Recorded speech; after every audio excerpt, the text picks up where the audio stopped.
नमस्कार दोस्तों, मेरा नाम है विमल सिंह बालाजी। श्री अड्डा में आपका स्वागत है। आज तारीख है आपकी 22 अक्टूबर 2022 की। शिक्षा संबंधित क्या सभी अपडेट हैं क्या करके सभी की बात करते हैं। लास्ट में कुछ करंट अफेयर की बात करेंगे। सबसे पहली अपडेट है यूपी ट्रिपल एससी की तरफ से एक नोटिफिकेशन भर्ती परीक्षा का जारी किया गया है और वो आपकी भर्ती परीक्षा है कनिष्ठ सहायक मुख्य परीक्षा, जिसको हम जूनियर असिस्टेंट भी कहते हैं। ऑनलाइन आवेदन आपके 21 नवंबर से स्टार्ट होंगे। ध्यान दीजिए, अक्टूबर नहीं है, नवंबर से स्टार्ट होंगे। और ऑनलाइन आवेदन शुल्क जमा करने या आवेदन सबमिट करने की जो अंतिम तारीख रखी गई है वो 14 दिसंबर की रखी गई है। शुल्क समायोजन और आवेदन में संशोधन करना है तो 21/12/2022 यानी 21 दिसंबर रखी गई है।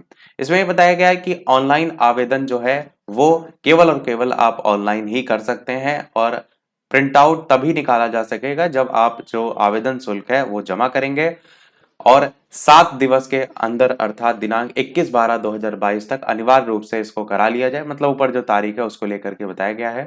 टोटल रिक्त पदों की बात करें तो 1262 पदों पर चयन हेतु ऑनलाइन आवेदन जो है वो आमंत्रित किए गए हैं। इसमें यह भी बताया गया है कि पीईटी परीक्षा जो कि 2021 वाली थी, ध्यान दीजिए 2022 अभी वाली नहीं, पिछली बार वाला जो हुआ था उसी के स्कोर के आधार पर ही ये परीक्षा जो है आप उसमें प्रतिभाग लेने के लिए ऑनलाइन आवेदन कर सकते हैं।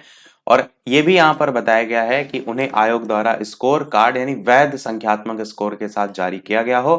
प्रारंभिक अर्हता परीक्षा जो है उसमें वास्तविक स्कोर अथवा नॉर्मलाइज्ड स्कोर में 0 या उससे कम वाले जो है इसमें शॉर्टलिस्ट नहीं किए जाएंगे, बाकी सभी इसमें अप्लाई कर सकते हैं।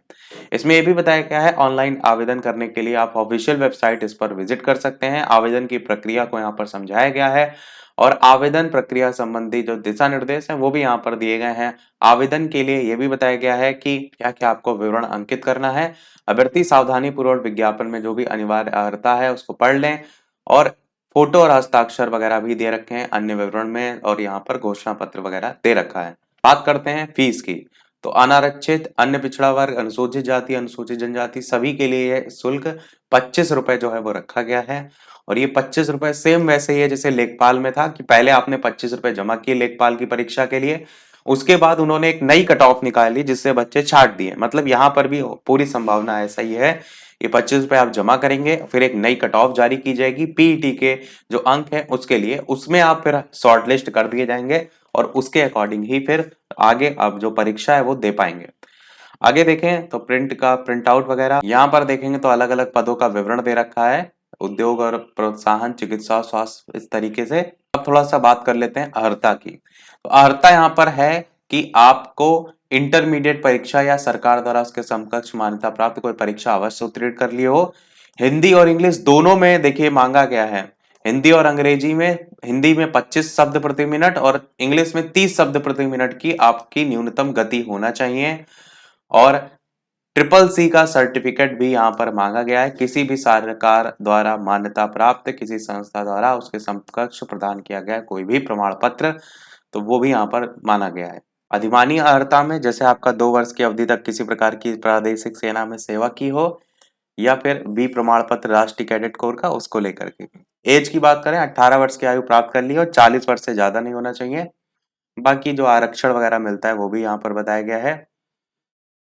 बात करते हैं क्या उसका पाठ्यक्रम रहेगा, तो हिंदी आपकी आती है 60 नंबर की और 30 अंक जो है वहां पर देखने को मिलते हैं।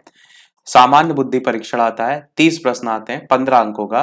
और सामान्य जानकारी आती है 40 प्रश्नों की और टोटल 20 अंक। तो इस प्रकार से 65 अंक और प्रश्नों की संख्या 130। 1 घंटा 30 मिनट की अवधि का यह प्रश्न पत्र होता है, यानी 1.5 घंटे का। 1.5 घंटे में 130 प्रश्न आपको हल करने होंगे। क्योंकि यहाँ पर अगर आप देख रहे हैं तो हिंदी है आपका सामान्य बुद्धि परीक्षण और सामान्य जानकारी, इसलिए मैथ वगैरह इसमें नहीं देखने को मिलती है। तो जिनको मैथ से डर लगता है उनके लिए एक बहुत अच्छी अपॉर्चुनिटी होती है। इससे पहले अखिलेश सरकार के टाइम में ये फॉर्म पहले बहुत आ चुका है, 2-3 बार, 2 बार मेरे ख्याल से तब तक आ चुका है। और ये इस वाली सरकार में पहली बार देखने को मिल रहा है। बात करते हैं नेगेटिव अंक, तो 1/4 अंक की आपको देखने को मिलेगी जो सही प्रश्न के अंक का 25% यानी 1/4 होगा। बाकी पाठ्यक्रम के बारे में डिटेल में भी दे रखा है कि हिंदी में यह आएगा, सामान्य बुद्धि परीक्षण में सामान्य जानकारी जो है इसमें इस प्रकार से। लेवल देखिए यहाँ पर बताया गया इंटरमीडिएट में ये अंक की बात की गई कि अगर 60% या उससे ऊपर है तो 20 अंक प्रदान किए जाएंगे। इसी प्रकार 45% या उससे ऊपर हैं, 60% से कम है तो 15 अंक। इसी प्रकार स्नातक में भी बताया गया है 60% और उससे ऊपर हैं तो 10 अंक, 45% या ऊपर किंतु 60 से कम है तो 8 अंक। इस तरीके से यहाँ पर बताया गया है और खिलाड़ी को भी यहाँ पर अलग अलग अंकों का निर्धारण करने को लेकर के बात की गई है। इसी प्रकार टंकण परीक्षा को लेकर के भी यहाँ पर जो है वो बताया गया है। तो लगभग सारी चीजें हमने बता दी, फिर भी यदि कोई आपका प्रश्न हो तो कमेंट में पूछ लीजिएगा। इसी के संदर्भ में आज न्यूज प्रकाशित हुई है, कनिष्ठ सहायक मुख्य परीक्षा के ऑनलाइन आवेदन जो है वो 21 नवंबर से, और इसमें भी वही सारी चीजें लिखी जो हमने ऊपर देखी। स्वास्थ्य औद्योगिक विभाग में 1262 पदों पर भर्ती होगी। यहाँ पर 2021 में पीईटी परीक्षा का स्कोर कार्ड प्राप्त कर चुके अभ्यर्थी उन्हीं को लेकर के लिखा हुआ है। और मैंने जो ऊपर पद बताए थे 1262, यही 1262 यहाँ पर पदों की संख्या है। ये देखिए, तो ये जो मैंने आपको बताया था ना कि उसके अंतर्गत जो विभाग जिसमें भर्ती हो रही वो यही है, स्वास्थ्य और औद्योगिक विभाग। तो इसी को ही आप जूनियर असिस्टेंट के थ्रू भी कह सकते हैं और इसी को ये विभाग के थ्रू भी भर्ती परीक्षा को लेकर के कह सकते हैं। एसएससी स्टेनोग्राफर भर्ती परीक्षा 2020 की अंतिम उत्तर कुंजी जारी कर दी गई है। मानसिक रोगियों को एक कॉल पर मिलेगी टेली कंसल्टेंसी की जो है वो सर्विस। पुलिस की रिपोर्ट पर बनेंगे बोर्ड परीक्षा जो है उसके केंद्र। गरीब की बेटी का सहारा बनी मुख्यमंत्री सामूहिक विवाह योजना। डिजिटल पढ़ाई संग मिलेगी रोजगार और सरकारी योजनाओं की जानकारी। मुख्यमंत्री अभ्युदय कोचिंग के जो अभ्यर्थी हैं उन्होंने पीसीएस जो परीक्षा है उसमें फहराया परचम। अभ्यर्थन वापसी के लिए नोटिस दें, आरओ के लिए यहाँ पर बात की गई है। पर्यावरण और स्वास्थ्य प्रबंधन पर जुटे विशेषज्ञ। परा स्नातक में दाखिले के लिए नई कट ऑफ जारी। एसएससी दिल्ली पुलिस ड्राइवर भर्ती में 54.66% उपस्थिति रही। एसएससी स्टेनोग्राफर भर्ती परीक्षा 2020 की अंतिम उत्तर कुंजी जारी। पीएम 10 लाख भर्तियों के लिए आज जो है रोजगार मेले की शुरुआत जो है वो करेंगे। चीनी ऋण ऐप रोज रेज रिपे और बैंकों के परिसरों और पर ईडी के छापे। 74 करोड़ जो है उसकी जब्ती। अध्यापकों से वसूली और निलंबन के आदेश पर रोक। एसएससी में जो दिल्ली के पुलिस ड्राइवर भर्ती है उसमें 54.66% उपस्थिति रही, हम ऊपर देख चुके हैं। पुलिस कर्मियों को अब 200 नहीं 500 रुपए बाइक भत्ता जो है वो मिलेगा, बाइक भत्ता। और काउंसलिंग में मुश्किल से भर रही है पॉलिटेक्निक की सीटें। मुख्यमंत्री अभ्युदय कोचिंग के भर्ती जो है ये हम बता चुके हैं। 14 नए मेडिकल कॉलेज जो है उसका कार्य जल्द पूरा करने का निर्देश दिया गया है। यूपी को मिलेगा पहला डाटा सेंटर 31 को। 2 बार का चैंपियन वेस्ट इंडीज विश्व कप से बाहर। आयरलैंड और जिम्बाब्वे सुपर 12 में जो है वो पहुंच गया है। सीएम फेलोशिप जो है उसके शोधार्थी जो है उनको सरकारी सेवाओं में वरीयता जो है वो मिलेगी।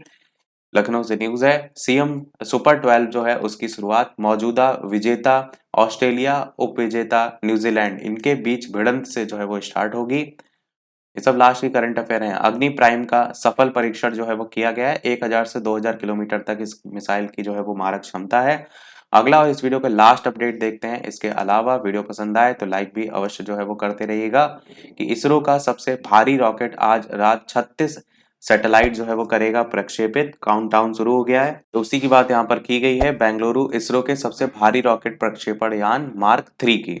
बस नाम आपको पता होना चाहिए, क्वेश्चन बनता है उसके नाम से ही जो है वो बनता है। तो यही था हमारे इस ओवरऑल अपडेट में। इसी प्रकार डेली अपडेट पाते रहने के लिए चैनल सब्सक्राइब करके नोटिफिकेशन बेल अवश्य ऑन कर लीजिएगा। वीडियो पसंद आए लाइक कीजिएगा और लोग साथ शेयर कीजिएगा। मिलते हैं अगले अपडेट में, तब तक के लिए नमस्कार, जय हिंद।